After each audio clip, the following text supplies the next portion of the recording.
Eu sou o Rinco e esse é o guia completo de QuickDB. Bom, como na própria descrição da lib diz, o QuickDB ele é um pacote de código aberto destinado a fornecer uma maneira fácil para iniciantes e pessoas de todos os níveis acessarem e armazenarem dados em um ambiente de baixo a médio volume. Então, podemos resumir que o QuickDB ele é um database simples, né? Aqui a gente tem algumas características dele: armazenamento persistente, os dados não desaparecem durante as reinicializações e outra coisa muito legal, funciona imediatamente. A gente não precisa configurar um servidor de banco de dados e nem todas aquelas complicações lá, né? Todos os dados são armazenados localmente, que também não significa que é melhor, né? Armazenar dados localmente não é melhor do que armazenar no banco de dados em um servidor de verdade. Mas o QuickDB tem suas funcionalidades, né? E nesse guia completo a gente vai aprender como usar todas as funções e também a gente vai aprender a usar essas funções com TypeScript. Eu vou mostrar no finalzinho como que a gente utiliza com TypeScript para melhorar o nosso desenvolvimento de código, né? Então beleza, eu tô aqui na página aqui do QuickDB no npm.js e aqui a instalação é muito simples, a gente pode copiar esse códigozinho aqui. E aqui no meu VS Code eu tô num projeto que eu acabei de criar com TypeScript, mas lembrando que tudo que a gente for fazer aqui funciona perfeitamente com JavaScript. A parte do TypeScript mesmo eu vou mostrar mais no final, mas a gente vai focar por enquanto agora em ver como é que as funções funcionam, né? Então aqui é um projeto simples, você tem seu projeto aí, você só instala aí o pacote, né? Se você já tem um projeto, seja em JavaScript ou em TypeScript, você sabe como é que instala pacotes, né? Então a gente vai instalar aqui o QuickDB e o Better SQLite 3, né? Então ele instalou aqui, vamos agora começar, né? Eu tenho aqui meu index, aqui no meu package JSON eu já tenho aqui um script para rodar o meu arquivo TypeScript aqui com o TS Node. Então só vamos testar aqui, ó, se eu der um npm run dev, ele vai rodar o meu código e vai falar o nosso hello world. Mas agora vamos começar. Primeiro a gente tem que importar aqui do QuickDB a classe QuickDB. Então agora que a gente importou, a gente vai criar um database, né? Então a gente faz um new QuickDB e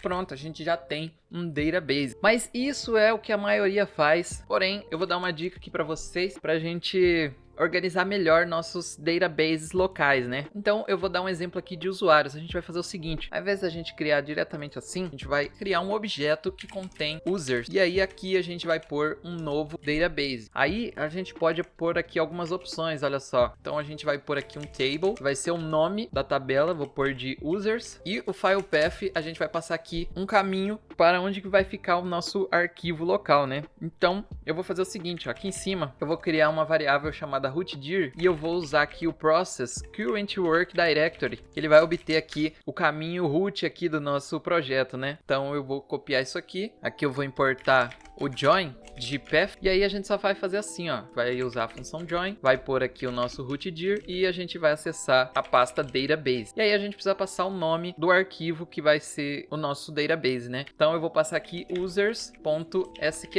Então ficou assim. Se eu der um npm run dev aqui, ele já vai criar as coisas aqui pra gente, ó. Na verdade não, porque ele não cria a pasta pra gente. Então a gente tem que criar a pasta manualmente, mas os arquivos ele vai criar pra gente, olha só. Então se eu usar aqui de novo, agora ele faz certinho, ó. Ele já criou aqui o users SQLite pra nós e tá aqui o nosso database de users. E a gente pode ir adicionando outros databases, olha só, gente. Vou pôr só mais um aqui, ó. Ao invés de users, vou pôr guilds. Então eu vou trocar tudo isso aqui, ó, por guilds. E aí se eu usar aqui o comando de novo, ele vai fazer aqui, olha só que legal, já adicionou aqui pra gente o guilds SQLite também. Mas beleza, vamos criar aqui uma função main e os métodos aqui do database do nosso QuickDB, eles funcionam com async e await. Então vamos criar aqui uma função assíncrona. Logo aqui embaixo eu já vou executar ela, né? Então aqui a gente já pode começar. O primeiro método que a gente vai ver é o get, como aqui já está dizendo, ele é usado para obter dados. Então a gente pode fazer assim, ó, await db, eu vou pegar dados aqui de users, vou usar aqui o get, e aí a gente só passa uma chave. Vamos supor que eu tenha uma chave Rinco e quero obter os dados dessa chave. Então se eu der um console log aqui, inicialmente a gente não tem nenhum dado para Rinco, então ele vai printar aqui nulo. Então logo em seguida a gente já vamos usar o set aqui para poder visualizar melhor o método get, e o set ele vai ser usado para definir dados, né? Então antes de eu obter esses dados, eu vou definir eles. Então eu faço um await db users set, daí eu passo a chave que eu quero, vou colocar um número aleatório, vou pôr 20 aqui, e aí se eu usar o comando mais uma vez, Primeiro ele vai definir os dados e depois ele vai obter. Então ele printou aqui o valor que a gente quis. Porém, a melhor forma de usar o QuickDB é na forma de um objeto do JavaScript. Então, por exemplo, eu poderia definir aqui para a chave Rinco alguns dados como coins, aí eu posso pôr aqui um valor qualquer, XP também, põe um valor qualquer, level, e vou pôr aqui uma string também, né? Vou pôr aqui o meu nick, né? Seria mais ou menos assim. Então, a gente poderia definir esses dados aqui para essa chave Rinco e aí a gente poderia acessar ela. Como que a gente vai fazer isso? Ó? A gente pode pegar isso aqui e passar direto pro objeto aqui ser definido, né? Então ele vai ficar assim, ó. E aí quando a gente obter de novo, ele vai nos retornar esse objetinho aqui. Então, vamos ver aqui, dei o npm run dev e pronto, ó, ele retornou aqui pra gente o objeto que a gente definiu aqui. Então eu vou comentar essa linha e agora eu vou mostrar um conceito muito legal que tem no QuickDB aqui, que a gente pode acessar as propriedades simplesmente passando um ponto aqui, ó. Então eu quero acessar quantos coins eu tenho, então eu faço rinco.coin. Se eu vier aqui, npm run dev mais uma vez, pronto, ele retornou aqui pra gente quantos coins eu tenho. Agora eu quero ver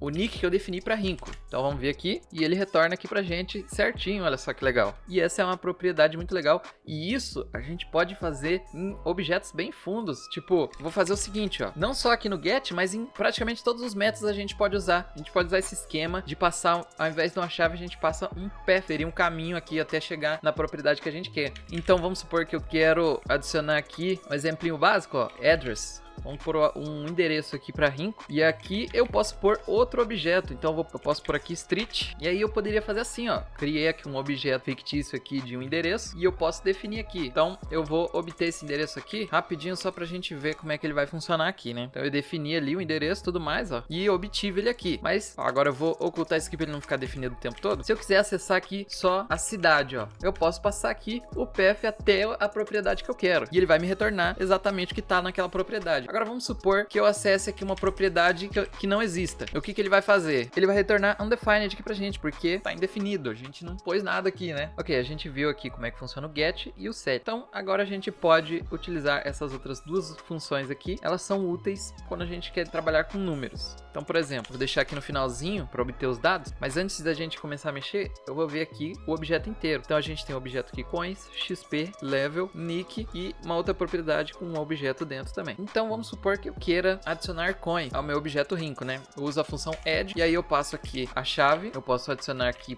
os coins, ponto coins e o valor que eu quero adicionar. Então eu vou adicionar 2 coins aqui. Então, quando a gente usar o comando de novo, é para os coins terem 22. Então se eu usar aqui o run dev mais uma vez, vê que ele aumentou aqui. E o sub faz a mesma coisa, só que ao contrário, ao invés dele adicionar, ele vai remover. Então eu vou remover mais coins aqui, vou remover 10 coins. Então quando a gente usar aqui de novo, é para eu ter 12 coins, olha só. E funciona perfeitamente. Mas vamos ver o que acontece se a gente tentar usar alguma dessas funções aqui de número com um lugar que tem string. Vamos ver o que vai dar, né? Olha só, olha, ele bugou aqui a nossa propriedade, ele definiu como nulo. Mas se a gente usar de novo, ó, aí sim ele vai adicionar. Então se tiver nulo e ele tentar adicionar, ele consegue. Mas se tiver uma string ou qualquer outro tipo, ele vai transformar em nulo. Agora, o método res. O método res é simples, a gente só vai verificar se o nosso objeto contém uma propriedade. Então eu vou fazer o seguinte, vou comentar isso aqui e eu vou dar um console log direto aqui no método pra gente ter certeza. Ó, ele retorna pra gente um true ou um false, né? Então eu faço aqui um await dbusers res e aí aqui eu passo a propriedade que eu desejo verificar se existe. Então eu quero verificar se existe Rinco. Isso não é uma propriedade, é mais um objeto, mas sim ele vai verificar pra gente. Ó, ele existe aqui, Rinco existe. Mas e se eu quisesse verificar se existe Juliano? A gente não criou esse objeto, então vai dar false aqui, ó. Mas voltando aqui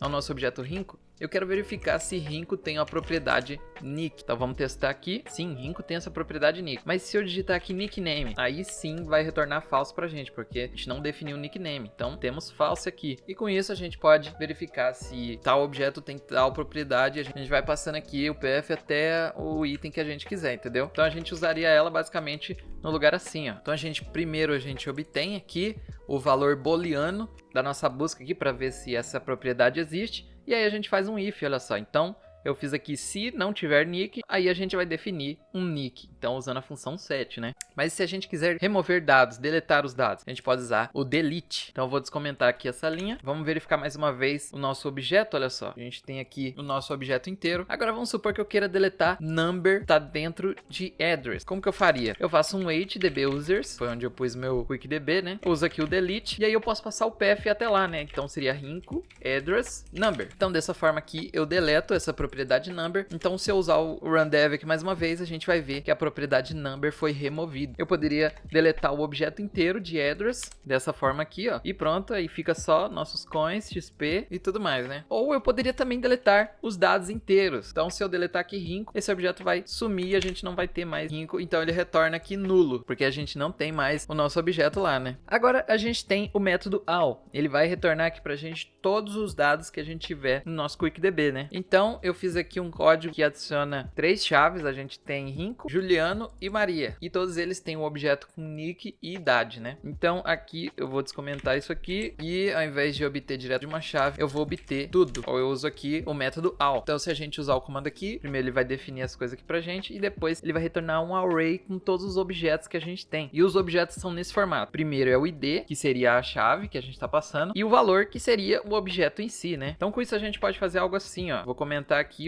esse console log, vou fazer um for each, e aí eu abro parênteses, ponho a setinha, vou abrir aqui uma função, e aqui dentro do parênteses eu abro chaves para desestruturar e eu vou ter o ID e o valor. Então, eu poderia dar um console log assim, ó, mais formatado, né? Então, põe o ID aqui, põe o valor, e ele vai dar um console log melhor pra gente, ó. Então, olha só, Rinco, e aí o objeto, Juliano, e o nosso objeto aqui, Maria, e o objeto. Então, é nesse formato que o dbAll vai retornar aqui as informações pra gente. A gente tem o delete all também, que ele faz a mesma coisa que o delete, porém a gente não passa chave nenhuma, ele só vai deletar tudo que tiver ali. Então olha só, ele não recebe aqui nenhum parâmetro, tudo que ele vai fazer é deletar tudo que tiver na nossa database, né? Então isso aqui a gente quase não vai usar, bem raro a gente usar isso se a gente quiser limpar o database, né? Mas a gente não costuma usar muito esse método, né? E agora vem os métodos legais aqui de array. A gente pode manipular arrays de uma forma muito fácil com o QuickDB. Então eu vou deletar isso aqui, vou descomentar isso, vou usar o get aqui, mais uma vez, que eu vou obter só os meus dados aqui, né?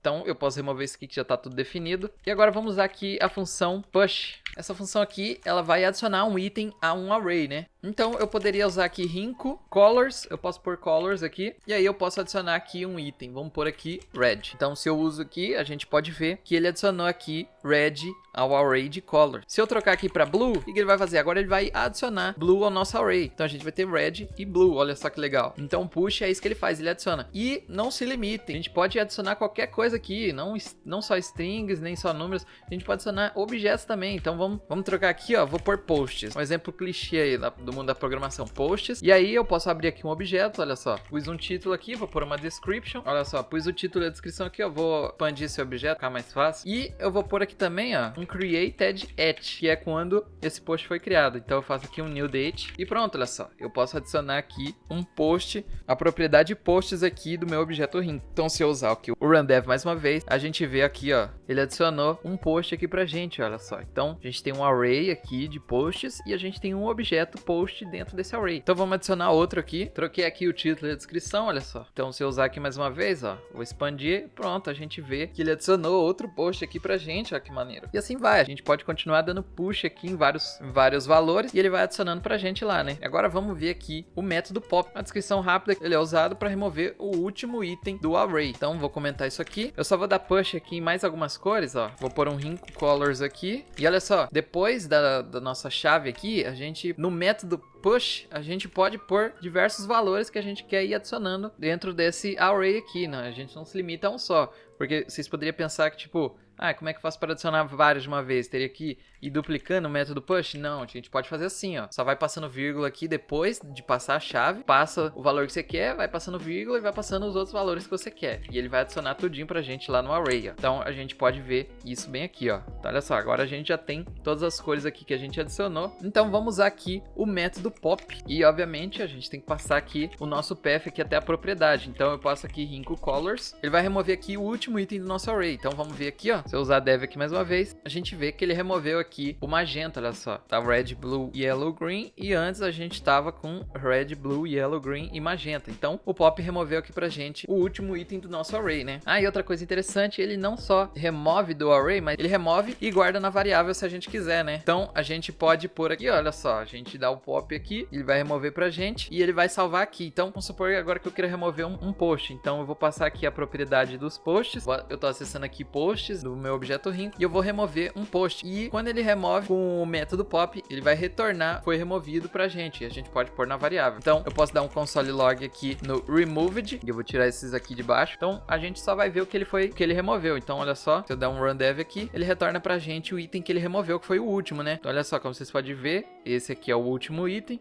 E foi o que ele removeu aqui pra gente. Agora o método shift, ó, ao invés dele remover o último, ele vai remover o primeiro. Então ele funciona da mesma forma. A gente pode trocar o pop aqui pelo shift. E ele funciona da mesma forma. Porém, ao invés dele remover o último item, ele vai remover o primeiro, né? Então isso aqui é coisa bem simples. Agora a gente tem o unshift. E o unshift, ele funciona da mesma forma que o push. Porém, ao invés de adicionar itens no final, ele vai adicionar no começo. Então eu vou por aqui, ó, colors. E eu vou adicionar outras cores, ó. Então eu vou adicionar ciano aqui, e ao invés de adicionar no final, ele vai adicionar no começo, ó. Então eu não preciso pôr isso aqui na variável, né? Só tô adicionando aqui. Então eu vou usar aqui o unshift. Então pronto, ó, ele pôs aqui no início do array, ao invés de pôr no final, ó. Então eu vou trocar aqui, eu vou pôr aqui black. Então se eu usar aqui mais uma vez, a gente vai ver que black foi pro início do array, ao invés do final. E aí você usa da melhor forma aí, como você achar melhor, né? E por último aqui, a gente tem o pull. Esse método é um método muito legal que a gente pode usar, ó. Ele também é usado para remover itens, só que ele tem uma vantagem, olha só, vou mostrar para vocês. Eu vou usar aqui o Wrinkle Colors. Eu posso especificar um item que eu desejo remover. Então, vamos supor que eu queira remover aqui Red, que tá bem no meio do array. Então eu faço aqui Wrinkle Colors, quero remover Red. Então vamos usar aqui o npm run dev e ele removeu o Red aqui pra gente. Se eu tentar usar de novo, o que vai acontecer? Vai quebrar? Não tem mais Red dentro do bagulho. Não quebra, ele não faz nada. Se ele não encontrar, ele não faz nada. Mas se ele encontrar, ele remove pra gente. E agora sim vem a parte interessante, olha só que legal. A gente pode passar aqui uma função pra achar um item que a gente quer. Então vamos supor, ó, aqui vai vir o item. Então eu posso chamar de item. Mas eu vou chamar de color aqui porque a gente tá dentro dessa propriedade. Então a gente pode fazer o seguinte, ó, color. E como a gente tá no TypeScript, a gente pode pôr a tipagem desse parâmetro. Então eu vou pôr aqui string. E aí a gente vai ter métodos de strings, olha só. Então eu posso escolher uma string aqui, ó. Vamos supor que eu queira remover uma string que inclua a letra E. Então ele vai remover todas as cores que tiverem a letra E. Ele vai remover azul e o amarelo aqui, que são essas duas cores que tem a letra E aqui nela, né? Então vamos testar aqui e pronto, olha só, funcionou perfeitamente do jeito que a gente queria. E não só isso, a gente pode passar qualquer checagem aqui e aí tudo que bater com essa checagem ele vai remover pra gente. Por exemplo, a gente pode passar o seguinte, ó, se a cor começar com tal letra, então, por exemplo, B, ele vai remover todas as cores que começarem com a letra B. A gente pode usar o ends with também, então se eu ponho aqui um N, ele vai remover a cor que termina com N. A gente pode checar o length também, então o length é o tanto de caracteres que tem. Então se tiver mais que 4 caracteres, ele vai remover. Então nesse caso ele removeria só o azul, porque o azul ele tem 5, ó, e o ciano tem 4. E vamos supor agora que a gente tenha o posts. Então a gente vai trocar aqui para post e ao invés disso aqui ser uma string, vai ser um objeto. Como a gente está usando o TypeScript, a gente precisa especificar o tipo do objeto. Então eu vou definir o tipo aqui rapidinho, olha só. Ele tem um title, que é string, uma description, também é string, e um created at, que é do tipo date. Então eu vou jogar essa função aqui para baixo, para ficar melhor de visualizar. E aí a gente tem que pôr um return, né? O return de um booleano. Então eu poderia retornar aqui posts.title. A gente pode verificar se o título inclui aqui, por exemplo, QuickDB, né? Então, como a gente tá vendo aqui, ó, o título sim inclui QuickDB. Então, esse item vai ser removido. Olha só, esse item aqui do array de post vai ser removido por causa que o retorno aqui foi um booleano verdadeiro, né? Então, é assim que funciona o método pull. E agora eu vou mostrar para vocês como que a gente vai utilizar o TypeScript aqui para melhorar nosso desenvolvimento de código com o QuickDB, né? Então, eu vou apagar isso aqui tudo. A gente vai usar as interfaces do TypeScript. Elas são muito legais, ó. Vou usar aqui. Eu vou criar um user, vou chamar de user schema, que vai ser a tipagem dos nossos usuários, né? Então a gente pode definir aqui que ele tem um nick, que é uma string. Vamos falar que ele tem coins também, que é number, xp. Coloquei as propriedades básicas aqui e a gente pode fazer o seguinte, ó. A gente pega o user schema e olha só que legal, o QuickDB ele aceita um tipo genérico. Então a gente pode passar um tipo genérico aqui para o users, passei aqui o user schema e agora olha que massa, se a gente usar users.set, eu posso passar aqui uma chave que eu quero e olha só, o valor aqui ficou com a tipagem user schema. Então se eu abrir aqui um objeto e dar um Ctrl espaço, ele já aparece as propriedades que eu posso passar, olha só que massa. Posso passar aqui coins, então eu passo 20 coins, nick, vou definir que meu nick é Rinco e o XP, vamos pôr aqui um montão de XP para mim, olha só que legal. E ele já pôs a tipagem certinha aqui pra gente e isso funciona também na hora da gente obter os dados, ó. Então eu faço aqui um await db users get e eu vou obter aqui Rinco. E aí ele vai me retornar aqui ou os meus dados com a tipagem de user esquema ou nulo se não existir, né? Eu poderia passar aqui qualquer outra chave que eu não adicionei e ele retornaria nulo. E aí a gente só faz uma checagem. Se não tiver data, retorna o código, mas se tiver, vamos dar o console log aqui em data nick e data coins. Vou pôr aqui o await, né? Porque primeiro ele tem que executar isso e depois ele executa o get. Então eu dou um npm run dev aqui, vamos testar. E pronto, ó. Ele retornou aqui o meu nick e meus coins, ó. Exatamente como eu pedi. Mas se quisesse acessar só a propriedade de coins, ó. Se eu fizer isso aqui, Rinco Coins, ainda assim aqui vai ter um user esquema, olha. Ainda assim isso aqui funciona. E não é isso que eu quero, ó. Eu quero que quando eu acesse uma propriedade aqui pelo path, ele me retorne a tipagem dessa propriedade. Então a gente passa aqui o tipo genérico, passo aqui que é number, ó. Nessa propriedade aqui que eu obtive através desse path, ele deve me retornar um number. Então aqui vai ficar um number ou nulo. Então com isso a gente tem aqui os métodos aqui de number, olha só. E funciona da mesma forma com qualquer outra tipagem que a gente tem, ó. Se eu passar aqui o nick, a gente tem aqui string, passo string aqui para o tipo genérico. E agora a gente vai ter todos os métodos aqui de string, olha só. Includes, starts with, ends with, replace. A gente tem todos os métodos aqui de string, bem tipadinho aqui pra gente,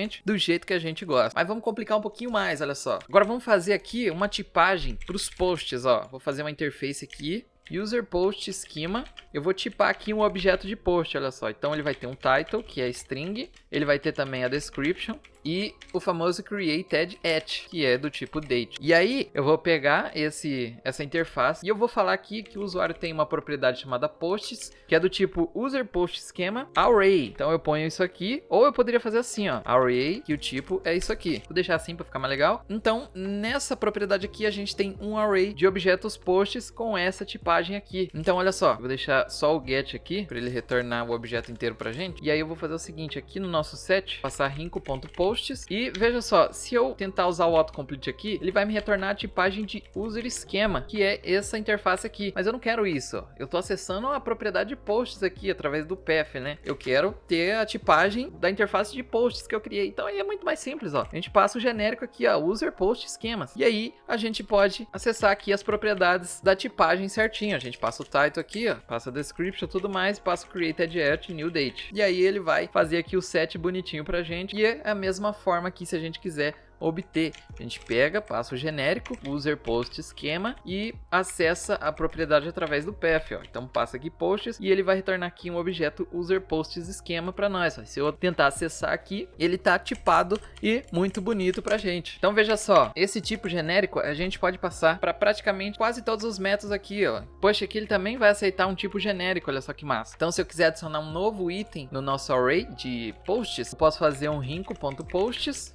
Se eu abrir aqui, ele vai nos dar aquela tipagem do objetinho padrão, né? E não é isso que a gente quer. A gente só passa o tipo genérico aqui, abre o menor que maior que e passa aqui user posts esquema. E aí a gente pode passar um novo objeto e adicionar ele através do método push aqui, que vai adicionar um item no nosso array. E a mesma coisa aqui pro pool, né? E agora sim, ó, agora sim o pool fica mais interessante, ó. Se a gente passar o tipo genérico ali em cima e tentar usar a função, olha que massa, ó. A função já vem tipada aqui pra gente. A gente precisa passar o tipo aqui nela, ó. A função aqui já vem tipada com as propriedades que esse objeto teria nesse path, olha só que massa. Então a gente faz aqui, ó, se o título incluir QuickDB, ele vai ser removido. A gente põe um await aqui e é assim que vai funcionar. Bom, galera, terminamos aqui o nosso guia completo de QuickDB.